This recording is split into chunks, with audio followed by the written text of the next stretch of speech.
Apparently, this is a popular question. What happens when you dissolve NaOH in water, and why does it give off heat?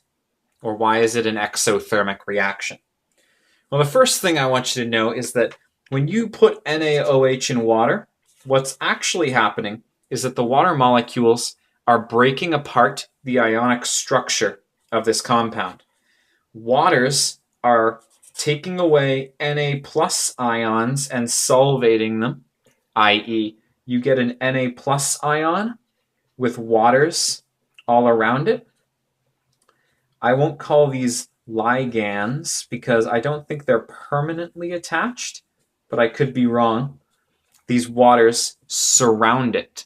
Notice I've put the negative oxygen, the thing with the lone pairs, near the sodium because they'll be attracted to the plus charge of the sodium ion. And similarly, waters will surround OH minus ions. Here's my OH minus ion, and here's my waters surrounding it.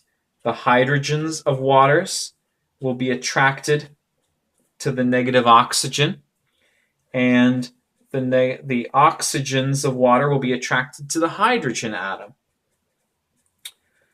So, as opposed to it being a reaction between the two, what's really happening is the water is breaking apart the ionic structure. Which leaves the question, why does it give off heat? Well, you need to understand how dissolving works to answer that question. Luckily for you, I do know, and I'm going to tell you.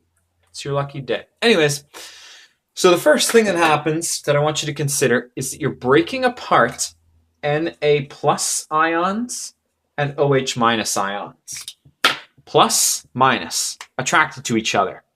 To pull those apart from each other is going to require energy.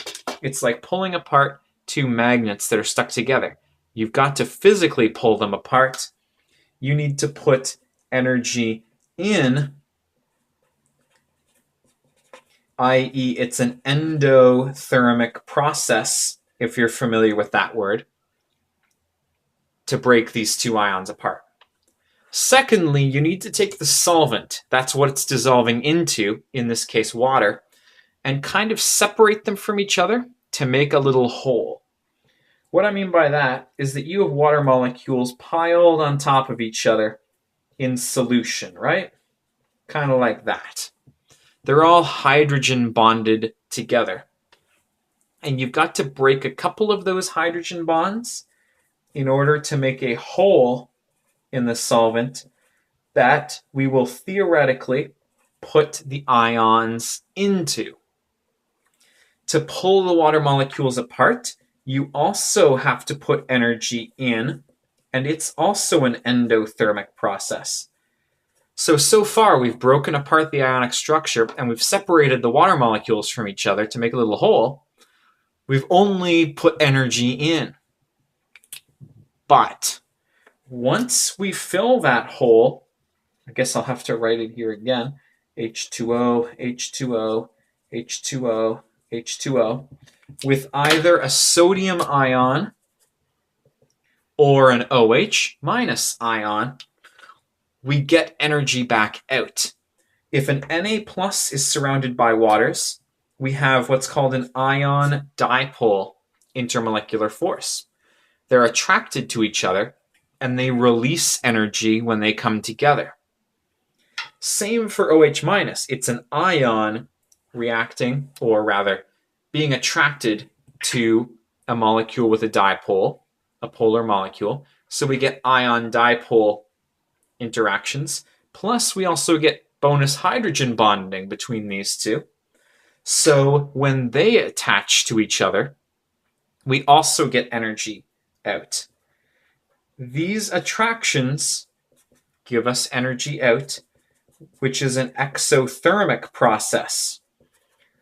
And to figure out whether anything dissolves in water is a matter of weighing how much energy you put in here and here in total, and weighing it against how much energy you get out here.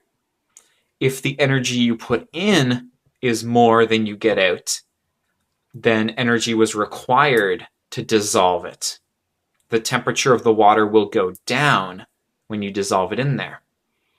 But with NaOH, when you put the solid NaOH into the water, you get more energy out than we put in total. So energy is released, the temperature of the water goes up.